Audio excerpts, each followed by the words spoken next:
Halo kawan-kawan para studi hubungan internasional dimanapun Anda berada.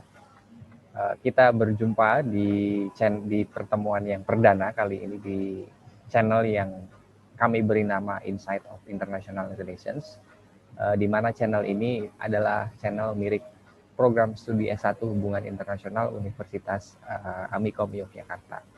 Nah, perkenalkan, saya adalah host yang akan memandu sharing diskusi bersama narasumber kita, yaitu Bapak Aditya Maulana Hasmi. Di sini beliau adalah salah satu dosen di program studi S1 Hubungan Internasional Universitas Amikom Yogyakarta, dan beliau ini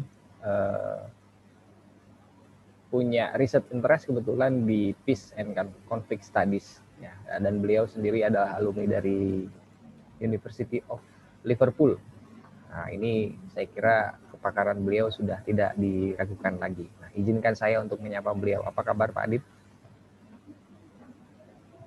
Baik Pak, Alhamdulillah. Oke, terima kasih Sehat. atas kehadirannya di kesempatan kali ini dan membersamai kawan-kawan semua untuk mendengar Siap-siap Pak. tema diskusi kita hari ini, di mana kita akan mengambil tema tentang kudeta militer Myanmar. Ya. Oke, tanpa berpanjang lebar, kita langsung saja berdiskusi dengan beliau, Pak Aditya Maulana Hasmi. Pak Adit, ini ngomong-ngomong soal kudeta Myanmar, ini kan belum lama ini ya, itu menjadi isu yang cukup aktual, menjadi perbincangan ya, baik di kalangan akademisi dan juga di kalangan praktisi hubungan internasional, termasuk juga menjadi perhatian para pemimpin dunia dan organisasi internasional juga gitu ya. Nah, sebetulnya kalau boleh Pak Adit cerita, yang menjadi penyebab dari kudeta Myanmar ini apa sih Pak Adit? Oke, ya memang seperti yang sudah disampaikan sebelumnya ya oleh Pak Yoga, Myanmar ini lagi dan lagi merenggut perhatian dunia politik secara luas ya, dunia politik internasional. Setelah beberapa tahun belakangan ramai dengan isu pengungsi ya di Rohingya, kali ini kembali menarik perhatian dunia dengan apa yang terjadi di politik domestiknya. Nah, ini yang terjadi di beberapa bulan awal ya 2021 ya, yang kemudian meletus di medio Februari dan Maret kemarin ya, adalah apa yang terjadi di Myanmar terkait dengan hasil dari pemilu ya, hasil dari pemilu yang dilaksanakan oleh Myanmar ya untuk memilih pemimpin yang baru. Jadi awalnya memang secara proses itu pemilu tidak ada masalah ya. Cuma yang dipermasalahkan adalah hasilnya.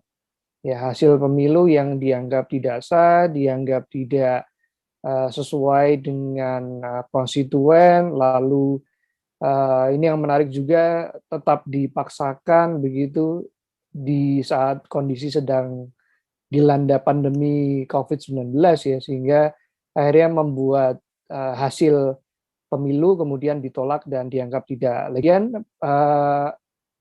Keputusan bahwa hasil pemilu itu tidak sah itu didasarkan oleh pihak yang selama ini memang punya pengaruh cukup besar di dalam politik domestik Myanmar, yakni dari sisi militer ya. Jadi militer menganggap hasil pemilu tidak sah sehingga mereka pada akhirnya punya otoritas untuk bisa dalam tanda kutip ya menyelamatkan negara karena negara sedang dalam kondisi darurat, sehingga pada akhirnya ya terjadi kericuhan ya karena diduga militer ini men-setting agenda supaya hasil pemilu ditolak sehingga mereka punya otorisasi kembali terhadap tampuk pemerintahan, sementara sipil merasa ya, ini satu hal yang sangat dipaksakan begitu ya, sehingga akhirnya tidak dapat dihindari terjadi sebuah konflik, terjadi sebuah pertentangan yang akhirnya melibatkan militer dan sipil. Jadi secara ringkas mungkin dapat dikatakan memang apa yang terjadi di Myanmar saat ini adalah pertentangan ya terkait dengan politik domestik yang melibatkan antara militer dan juga dengan sipil di situ.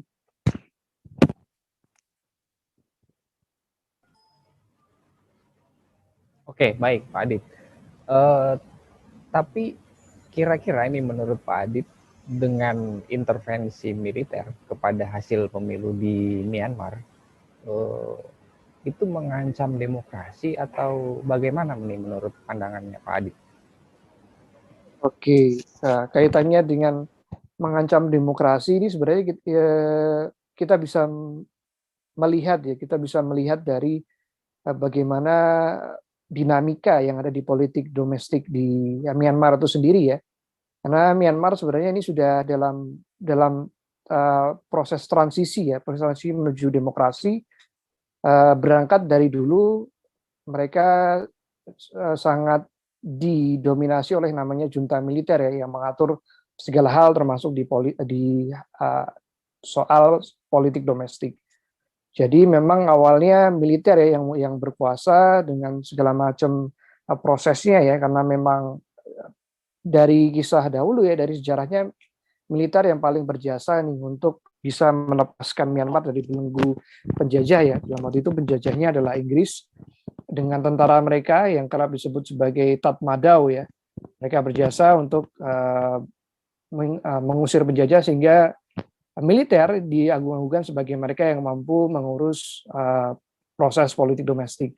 Tapi pada akhirnya terjadi proses transisi begitu ya, menuju ke arah demokrasi. Karena melihat juga dengan kiri kanan ya tetangga dari Myanmar yang mengarah ke demokrasi, pun begitu dengan pemikiran sekarang ya yang mulai merasa bahwa demokrasi adalah ideologi terbaik, sehingga pada akhirnya Myanmar juga bergerak ke arah sana ya. Dan kalau kita kembali ke pertanyaan tadi ya, kaitannya dengan apakah mengancam demokrasi, tentu ya di sini adalah hal yang sangat bahaya saya kira untuk demokrasi itu sendiri ya, karena di sini kita bisa lihat bahwa militer ya kembali hadir sebagai fungsinya adalah pengatur dari sebuah politik domestik ya. Karena apa? Pada akhirnya kan militer kita tahu memang sangat otoriter, mereka punya kuasa, bisa menyingkirkan siapa yang tidak disukai, bisa bahkan membuat jangkauan yang dulunya terbuka jadi tertutup, utamanya dalam interaksi antar negara, sehingga kalau saya melihat ya memang ini satu proses kemunduran dari niatan Myanmar untuk bergerak ke arah demokrasi, sehingga akhirnya bisa dibilang ini ya demokrasi di Myanmar sedikit terganggu ya dengan adanya krisis yang terjadi saat ini. Oke, baik. Artinya apa yang dikatakan oleh Pak Adit ini menunjukkan bahwa demokrasi di Myanmar saat ini sedang dalam tahap krisis gitu ya, bisa dibilang krisis atau berada dalam sebuah arus kemunduran. Kenapa mundur?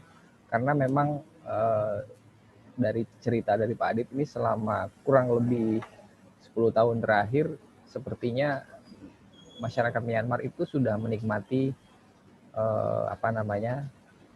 iklim demokrasi gitu ya. Iklim demokrasi ya. Sudah menikmati itu, tapi kemudian terjadi arus balik kembali di mana kekuatan militer masuk kembali ke dalam tata pemerintahan di dalam negeri.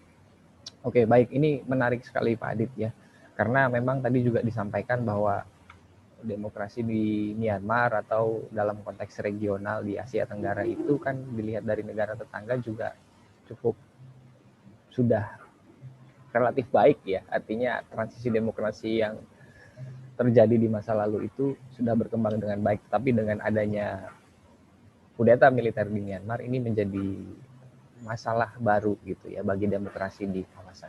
Nah pertanyaannya sekarang Pak Adit, itu bagaimana dengan demokrasi di kawasan itu sendiri? Apakah ini nanti mengganggu tren demokratisasi di kawasan atau tidak ada pengaruhnya sama sekali begitu Pak Adit? Oke, kalau ditilik pengaruhnya ya demokrasi ke arah kawasan, ini saya rasa menarik untuk bisa menarik ke arah bagaimana penerapan demokrasi di tiap negara ya. Karena tiap negara punya komprominya ya terhadap demokrasi. Ya ini di negara-negara di kawasan Asia Tenggara. Nah tadi melanjutkan tadi ya apa yang disampaikan terkait dengan Myanmar dalam posisi demokrasi. Di Myanmar sendiri demokrasinya saya rasa cukup unik ya, cukup unik dalam hal komprominya terhadap militer yang awal mula sangat berkuasa di sana. Ini demokrasi di Myanmar ini disebutnya sebagai demokrasi disiplin, ya, satu yang cukup unik ya. Mungkin kalau kita boleh compare ini hampir sama dengan kalau di Indonesia ada dulu demokrasi terpimpin ya di era Soekarno. Jadi demokrasi disiplin ini adalah satu upaya ya bentuk kompromi antara militer dengan sipil di Myanmar. Caranya apa gitu ya, komprominya begitu ya di Myanmar ini adalah dengan satu bentuk konstituen ya yang mengatur bahwa pada akhirnya oke, boleh dilakukan atau dibuka gerbang demokrasi itu, tapi dengan catatan bahwa militer tetap punya porsi dalam pemerintahan. Ini yang menarik ya, konstitusi tahun 2008 ya, menjadi gerbang bagaimana demokrasi dibuka di Myanmar dengan sebutan demokrasi disiplin. Myanmar memberikan kesempatan itu pada militer ya dengan tetap boleh ada alokasi ya beberapa persen begitu di parlemen untuk teman-teman dari militer, kemudian boleh militer dalam hal ini boleh mengatur siapa yang duduk di menteri-menteri yang sifatnya strategis ya seperti pertahanan ataupun menteri dalam negeri. Dan yang menarik juga adalah jabatannya ya, jabatan untuk presiden ini dimodifikasi menjadi ada pemimpin utama dengan ditemani oleh sipil yang dalam bentuknya adalah kanselir. Sehingga ini cukup menarik ya bahwa demokrasi di Myanmar ini cukup berbeda komprominya dengan sebutan demokrasi disiplin. Nah, kalau saya melihat secara kawasan memang tidak terlalu signifikan ya pada akhirnya nanti mempengaruhi demokrasi yang lain ya, karena yang menarik ini kalau di kawasan Asia Tenggara adalah demokrasinya memang tadi seperti yang sudah disampaikan bergantung pada kompromi yang terjadi di tiap kondisi politik domestik tiap-tiap negara ya. Indonesia sedemikian rupa, kemudian Myanmar sedemikian rupa, kemudian Singapura dan Malaysia juga sedemikian rupa, sehingga pada akhirnya kalau melihat dari apakah akan menghantui demokrasi di negara-negara ini, saya rasa tidak. Hanya kaitannya tentang karena pendekatan demokrasi di tiap negara-negara di kawasan Asia Tenggara itu berbeda-beda. Seperti itu, Pak. Oke, baik Pak Adit.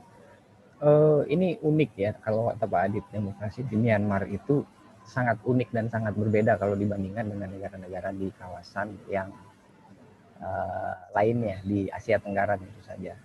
Tetapi ini ada pertanyaan yang mungkin juga penting untuk kita kemukakan, yaitu bukankah ASEAN itu telah membentuk dirinya untuk menjadi sebuah komunitas masyarakat ekonomi ASEAN. Artinya ada arah keterbukaan ke sana. Nah, pertanyaannya bagaimana agenda masyarakat ekonomi ASEAN dengan adanya kudeta militer di Myanmar ini? Apakah nanti berpotensi mengganggu stabilitas kawasan, mengganggu agenda yang sudah dicita-citakan, atau ada kemungkinan-kemungkinan yang lain, Pak Adit, yang bisa kita kemukakan atau kita gali dari diskusi kita ini? Oke, kalau menilik ya kemungkinan apakah nantinya ada side effect ya atau efek lanjutan dari apa yang terjadi di krisis Myanmar ini, saya rasa kita perlu kembali pada satu prinsip ya yang selalu diagung-agungkan di kawasan Asia Tenggara, ya ini sebuah prinsip non-intervention ya. Bagaimana negara-negara di Asia Tenggara itu harapannya bisa berjalan secara masing-masing ya dengan apa yang diyakini, pendekatannya masing-masing, tanpa kemudian saling merecoki ya satu dengan negara yang lain. Sehingga ketika melihat proyeksi ke depan ya, apakah ini akan mengganggu stabilitas, kemungkinannya yang pertama adalah hanya kaitan pada posisi negara ya. Kalau kita lihat Myanmar memang tidak terlalu punya posisi yang cukup besar ya, tidak terlalu punya posisi yang cukup besar dibanding negara-negara lain yang ada di kawasan Asia Tenggara. Jadi saya melihatnya terkait dengan stabilitas keamanan kawasan itu relatif aman ya, karena Myanmar posisinya tidak sebanding dengan negara-negara besar yang lainnya. Barangkali kondisinya agak sangat berbeda kalau kita berbicara di kawasan ketika krisisnya terjadi di negara-negara besar ya. seperti Indonesia, Singapura, Malaysia, atau mungkin Thailand begitu. Itu satu. Lalu yang kedua adalah kemungkinannya adalah di sini maka kembali diuji. Saya lebih menariknya adalah di bagaimana prinsip security community ya yang kemudian dibangun oleh ASEAN, bahwa apakah bisa ini tetap berjalan lagi, karena kan masalah kembali muncul nih di salah satu negara kawasan Asia Tenggara ya, di Myanmar. Apakah mungkin bisa berjalan dengan baik atau tidak? Karena yang terjadi kalau saya amati perkembangannya memang hanya beberapa negara ya yang kemudian concern bahwa kita harus bareng-bareng menyelesaikan masalah apa yang terjadi di Myanmar. Salah satunya yang paling vokal memang Indonesia ya. Nah, ini perlu ditanyakan kembali ini kalau kita lihat terkait dengan prinsip security community atau keamanan komunitas ya yang diagungkan oleh ASEAN, karena kita tahu hanya Indonesia, kemudian Malaysia, Singapura ini, sementara negara lain termasuk founding father-nya ya, Thailand itu ternyata berada di balik atau mendukung dengan kondisi Myanmar yang disupport oleh militer. Sehingga kalau saya melihatnya lebih kepada bagaimana yang cukup berdampak kepada kawasan ya, terkait dengan keamanan komunitasnya. Apakah ini jadi jalan untuk kemudian tercerai-berai begitu ya, pendekatan keamanan kawasan, keamanan komunitas yang selama ini diyakini bisa jalan bareng-bareng, karena beberapa negara kemudian mulai beda pendapat nih terkait dengan bagaimana apa yang terjadi di Myanmar. Begitu, Pak. Oke, baik Pak Adit. Lagi-lagi ini menarik ya kalau kita diskusi kudeta militer Myanmar, kemudian peran dari organisasi ASEAN untuk mengatasi itu. Nah, kalau kawan-kawan lihat gitu ya di berbagai macam pemberitaan media massa itu kan banyak sekali ya korban-korban sipil yang menjadi korban politik gitu ya, anak-anak gitu ya yang kemudian diserang oleh pasukan militernya Myanmar yang kemudian itu menimbulkan banyak sekali korban fisik. Nah, pertanyaannya sebetulnya yang menarik dari penjelasan Pak Adi tadi adalah ini, apakah ketika ASEAN melihat ada satu pelanggaran kemanusiaan di negara anggotanya, itu tidak bisa berbuat apa-apa dengan adanya prinsip non intervensi ini, Pak Adi? Oke, ya ini satu pertanyaan yang memang selalu diapungkan ya ketika melihat ada satu konflik, ada satu kejadian begitu ya, yang melibatkan negara Asia Tenggara, ditambah lagi memang kemudian pada akhirnya merenggut banyak korban jiwa gitu ya. Kita banyak belajar dari apa yang terjadi di Rohingya yang juga masih di Myanmar, kemudian ada yang ada di Laut Cina Selatan ya. Ini yang menarik bahwa kadangkala kalau saya melihatnya ya, mungkin beberapa teman-teman juga melihat bahwa prinsip non intervention ini berjalan bagus ya, karena pada akhirnya membuat kebebasan ya, otonomi diberikan kepada negara-negara yang ada di kawasan Asia Tenggara. Tapi kemudian jadi buah si malakama ketika ada sebuah konflik begitu, karena pada akhirnya prinsip non intervensi sendiri kemudian yang membuat upaya penyelesaian pada akhirnya yang harusnya bisa mudah dan simpel pada akhirnya jadi rumit gitu. Sehingga kalau saya melihat di sini ya terkait dengan prinsip non intervention, memang pada akhirnya yang bisa dilakukan ASEAN pada hal ini adalah terus memberikan sebutannya adalah rekomendasi begitu. Karena kalau teman-teman perhatikan semenjak apa yang terjadi di Myanmar, kemudian banyak korban jiwa ya, bahkan beberapa korban jiwanya masih muda, bahkan sempat ada anak-anak juga. Yang bisa dilakukan ASEAN adalah kemudian hanya berkumpul begitu ya, melakukan meeting, dan beberapa kali meeting sudah dilakukan ya, melibatkan antara pemimpin tiap negara dan juga para Menlu ya, para menteri luar negeri. Sehingga pada akhirnya di sini saya rasa adalah perlu adanya pendekatan-pendekatan yang informal ya, karena kalau pendekatan formal pasti terbentur dengan barrier non intervention ya, hanya bisa melakukan rekomendasi melalui serangkaian meeting. Sehingga pada akhirnya di sini saya menyoroti jika ingin menyelesaikan kasusnya, menyelesaikan konfliknya, maka dibutuhkan pendekatan-pendekatan informal, dan di sini dibutuhkan proaktif dari negara-negara yang ada di kawasan Asia Tenggara ya, yang pada akhirnya bisa membuat barrier non-intervention ini kemudian bisa hilang begitu. Dan teman-teman sekalian bahwa ini saya rasa kalau dibawa ke jalur formal dengan intervention, saya rasa mentoknya di situ karena hanya bisa memberikan rekomendasi. Nah, maka jalannya adalah diperlukan pendekatan-pendekatan informal, pendekatan-pendekatan diplomasi bilateral ya yang sebelum-sebelumnya sudah terbangun tentu saja. Itu Pak. Oke, baik Pak Adit. Nah ini saya jadi makin tertarik untuk berdiskusi lagi ini soal tadi masalah krisis kemanusiaan ya, pelanggaran hak asasi manusia yang terjadi di Myanmar itu. Kan kita tahu bahwa di dalam praktik hubungan internasional itu yang namanya responsibility to protect itu adalah sebuah sebuah kebijakan yang bisa diambil ketika ada satu negara yang memang melakukan pelanggaran atau terjadi peristiwa pelanggaran hak asasi manusia gitu ya, atau pelanggaran terhadap kebebasan, demokrasi dan segala hal yang berhubungan dengan demokrasi itu. Nah, kenapa kemudian ASEAN tidak berupaya untuk misalnya melibatkan kekuatan ekstra regional, artinya kekuatan di luar kawasan seperti organisasi internasional PBB misalnya, untuk melakukan intervensi atas nama kemanusiaan? Itu kenapa tidak bisa seperti itu, Pak? Ada masalah apa di situ? Oke, ini menarik juga ya kaitannya dengan ketika mentok, apakah kemudian bisa melibatkan para aktor ekstra regional ya untuk bisa kemudian ikut membantu menyelesaikan konflik di Myanmar dengan prinsip R2P-nya ya, atau responsibility to protect.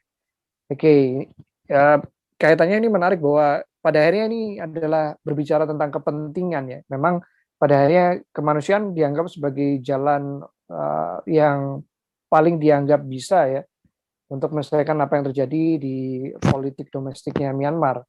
Tapi lagi-lagi perlu dilihat adalah terkait dengan kepentingan ya. Yang pertama tentu saja adalah di ASEAN sendiri suaranya juga belum seirama ya. Tadi saya sudah sebutkan bahwa Thailand pada akhirnya punya kepentingan dengan membiarkan apa yang terjadi di Myanmar agar militer tetap berkuasa di sana. Kemudian kedua adalah ini kaitannya dengan kekuatan untuk mengakses negara-negara besar ya, karena beberapa negara besar di sini ya itu juga jadi backingan atau menjadi support dari Myanmar itu sendiri. Ini perlu kita tarik ke bagaimana relasi Myanmar dengan Tiongkok ya, bahwa pada akhirnya Tiongkok ini juga punya kepentingan ya, karena banyak sekali barang-barang yang mereka ekspor ya. Nah, importir utamanya itu di Myanmar begitu. Sehingga pada akhirnya kepentingan-kepentingan ini harapannya tetap bisa berjalan.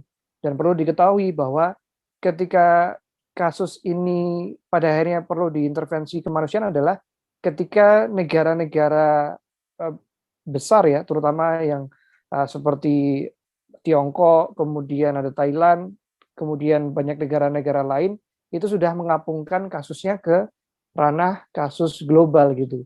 Nah, saya melihat dengan adanya kepentingan dari Thailand dan juga Tiongkok ini, beberapa negara berupaya agar kemudian kasus ini hanya tatarannya masuk ke kawasan domestik saja, sehingga akhirnya tidak bisa dibuka aksesnya terhadap akses kemanusiaan, karena R2P atau Responsibility to Protect itu kasusnya bisa terjadi gitu ya, ada intervensi kemanusiaan ketika memang kasusnya sudah diapungkan sebagai konflik global ya, bukan lagi karena domestik. Tentu ini kita bisa berkaca dari apa yang terjadi di Suriah dan juga di beberapa negara di Timur Tengah ya ketika berbicara R2P. Nah, tadi saya melihat kenapa belum bisa adanya R2P ataupun intervensi kemanusiaan adalah masih ada kepentingan-kepentingan di sana, masih ada negara yang kemudian mencoba menutupi ini ya agar tidak sampai ke ranah global, pada akhirnya memang jadi mandek di sana ya, ada mandek dan tidak bisa dimasuki intervensi kemanusiaan dengan R2P-nya. Begitu Pak. Oke, baik Pak Adit. Ini menarik tadi disebut ya soal kekuatan ekstra regional. Artinya tidak mudah ya sepertinya dari penjelasan Pak Adit ini organisasi internasional seperti PBB untuk melakukan intervensi kemanusiaan atau organisasi lain maupun negara-negara lain itu untuk bisa masuk ke Myanmar dan kemudian melakukan semacam campur tangan atas nama kemanusiaan. Nah, di sini yang tadi Pak Adit jelaskan ini menarik soal pengaruh Tiongkok ini terhadap kudeta Myanmar kudeta di Myanmar itu seberapa dalam sih sebetulnya pengaruh Tiongkok terhadap masalah kudeta Myanmar saat ini, Pak Adit? Oke, ya, ya ini juga menarik ya kalau sebenarnya ini beberapa memang banyak sumber ya itu meng-highlight tentang keterlibatan Tiongkok ya. Nah, Tiongkok ini memang sedang berupaya memperlebar jangkarnya ya, nexusnya ke arah Asia Tenggara, terutama menilik dengan apa yang terjadi di kasus laut Tiongkok Selatan dan juga sekarang di kontribusinya di Myanmar gitu. Karena kita bisa lihat bahwa dulu awalnya memang proses demokrasi itu sebenarnya juga sempat terhambat ketika militer masih berkuasa dan adanya upaya ideologi yang masuk ke Myanmar juga, terutama kaitannya dengan sosialisme yang dibawa oleh Tiongkok ya di awal-awal. Jadi resistensi yang ada di Myanmar ini juga kenapa militer tetap berkuasa, kemudian ada sosialisme juga, itu salah satunya memang ada support dari Tiongkok begitu. Jadi Tatmadaw di sini ya kenapa begitu jemawa, karena ya mereka sebenarnya punya backingan begitu, senjata-senjata ataupun tentang bagaimana menguasai politik ya dari pendekatan-pendekatan sosialisme, itu ada campur tangan Tiongkok di sana. Jadi dan terutama juga kaitannya dengan ekonomi ya, ini menarik juga bahwa kemudian kenapa kok militer PD, padahal kan militer kita tahu memang cakapnya hanya di urusan pertahanan ya. Padahal untuk jadi sebuah negara itu juga bisa stabil, harus stabil secara ekonomi juga ya, apalagi di era yang sangat global seperti saat ini, menekankan ekonomi. Nah, Tiongkok dengan jangkar ekonominya kemudian juga ini membantu sekali Myanmar gitu ya, sehingga membuat militer PD bahwa ya, ketika pemerintahan militer nggak ada masalah kok, ekonomi juga tetap stabil. Nah, alasannya adalah tadi barang importir utamanya itu di Myanmar, barang-barang dari Tiongkok, kaitannya dengan artileri dan lain sebagainya, sehingga mereka tidak sendirian di sana ya. Beberapa korporasi juga ya kaitannya dengan apa namanya hasil alam, hasil bumi itu juga dikuasai oleh beberapa perusahaan-perusahaan Cina ya, kalau kita lihat secara lebih mendalam di dalam Myanmar begitu. Sehingga ini saya rasa ya kemudian Tiongkok punya pengaruhnya ya sedari dulu ketika masih dalam proses transisi ya, militer menuju demokrasi, Tiongkok juga masuk ke sana dengan ideologi sosialismenya dan akhirnya sekarang melebarkan sayapnya lewat ekonomi ya, dengan kepanjangan tangan korporasi dan juga ekspor persenjataan ya ke militer Myanmar. Seperti itu, Pak. Oke, baik. Ini menarik sekali Pak Adit yang soal Tiongkok ini ya dan pengaruhnya terhadap Myanmar ya, dan kondisi politik yang hari ini cukup mengalami krisis ya. Tapi yang jadi pertanyaan kemudian Pak Adit, ini bagaimana dengan Amerika Serikat yang selama ini dinilai sebagai kampiun demokrasi, sebagai negara yang selama ini menggaungkan kebebasan demokrasi gitu ya di seluruh dunia. Apakah tidak ada upaya gitu dari Amerika Serikat untuk mendorong kekuatan-kekuatan lain atau negara-negara lain gitu ya agar bisa kemudian demokrasi tetap bisa dipertahankan dan masalah-masalah pelanggaran HAM atau krisis kemanusiaan itu kemudian bisa diatasi secara kolektif gitu, Adit. Menarik ya, tentu saja ini saling bersangkut paut ya. kalau ada kepentingan Tiongkok di sini pasti Amerika Serikat juga tidak ingin ketinggalan ya. Ya, sehingga tentu saja ya kalau kita tanya dari bagaimana dengan Amerika Serikat sebagai kampion demokrasi seperti apa menanggapinya. Tentu mereka sangat kebakaran jenggot ya dengan apa yang terjadi di Myanmar ya. Apalagi kalau kita lihat memang ada keterlibatan Tiongkok di sana. Dan ini memang sudah dilakukan ya kalau kita baca dari beberapa sumber begitu. Amerika Serikat di bawah kepemimpinan Biden pada akhirnya sangat mengecam sekali ya dengan apa yang terjadi krisis yang ada di Myanmar begitu. Sehingga pada akhirnya ini Biden dengan Amerika Serikatnya kemudian menyerukan bahwa apa yang terjadi di Myanmar dengan kudeta politiknya begitu menyerukan ya tanggapan internasional lagi dan lagi ya, karena ini Amerika Serikat sekarang sedang menggalang kekuatan ya bisa dibilang seperti itu sebagai yang bisa menggerakkan opini ya supaya kasus ini tadi yang saya katakan ya bisa menjadi kasus global dengan akhirnya menyerukan tanggapan internasional untuk bisa concern ke sana. Kemudian yang kedua yang dilakukan oleh Amerika Serikat ya adalah dengan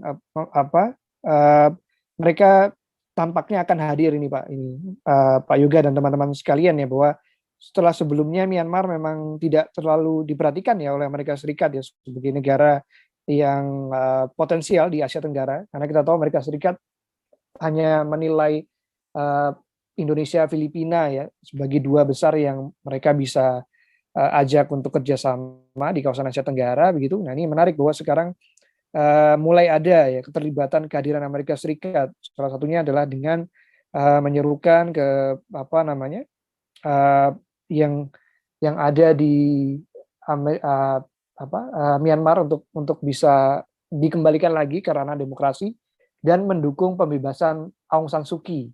Nah, ini menarik ya bahwa Aung San Suu Kyi kan sebagai leader demokrasinya ya yang sekarang ditangkap karena gara-gara hasil pemilu yang tidak sah lagi. Nah, ini Amerika Serikat mulai hadir itu ya dengan memberikan dukungan untuk membebaskan atau mencabut sanksi dari Aung San Suu Kyi ya sebagai leader demokrasi dengan partainya ya NLD, National Liberation Democration, Partai Demokrasi di Myanmar. Sehingga kalau kalau kita lihat kembali ya Amerika Serikat sekarang sudah mulai mendekati Myanmar dengan mendukung agar Aung San Suu Kyi itu dibebaskan dari sanksinya dan juga mengutuk keras ya dengan meminta perhatian internasional supaya kasus ini diapungkan ke ranah global. Begitu, Pak. Oke, baik. Terima kasih, ini menarik sekali ya bahwa ternyata problem domestik di sebuah negara itu punya keterkaitan mendalam dengan bagaimana konfigurasi politik global. Nah, terakhir pertanyaan Pak, sebelum kita akhiri diskusi kita hari ini. Kira-kira ini kalau kita bicara dalam konteks ASEAN gitu ya, langkah-langkah strategis apa yang bisa diambil untuk segera mengatasi masalah kemanusiaan yang terjadi di Myanmar ini, Pak Adit?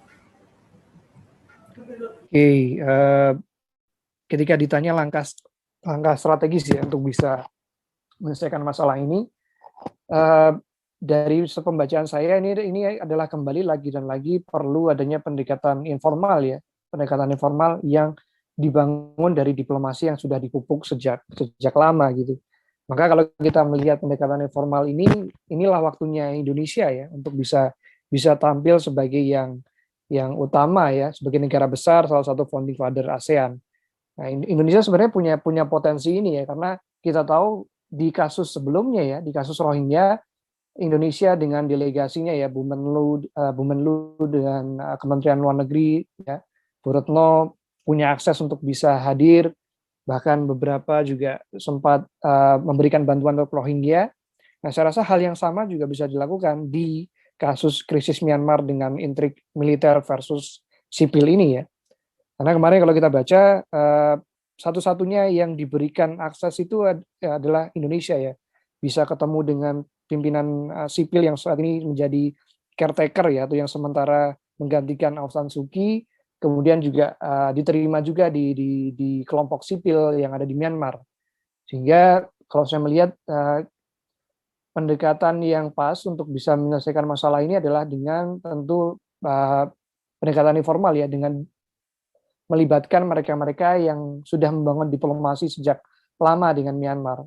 Sehingga pada akhirnya di sini Indonesia sebenarnya kalau saya lihat ya, dan beberapa studi juga sudah melihat bahwa ya di sini waktunya Indonesia untuk kemudian tampil sebagai salah satu negara besar di Asia Tenggara dengan melakukan pendekatan-pendekatannya, terutama juga kita bisa melihat juga dari ikatan sejarah sih.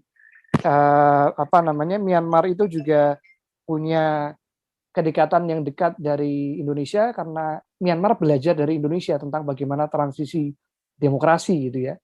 Karena kan sebenarnya hampir sama ya pengalaman Myanmar dengan Indonesia ini. Indonesia dulu juga sempat dijadikan militer sebagai yang paling berkuasa, kemudian akhirnya bertransisi dengan cukup mulus ya ke ranah demokrasi.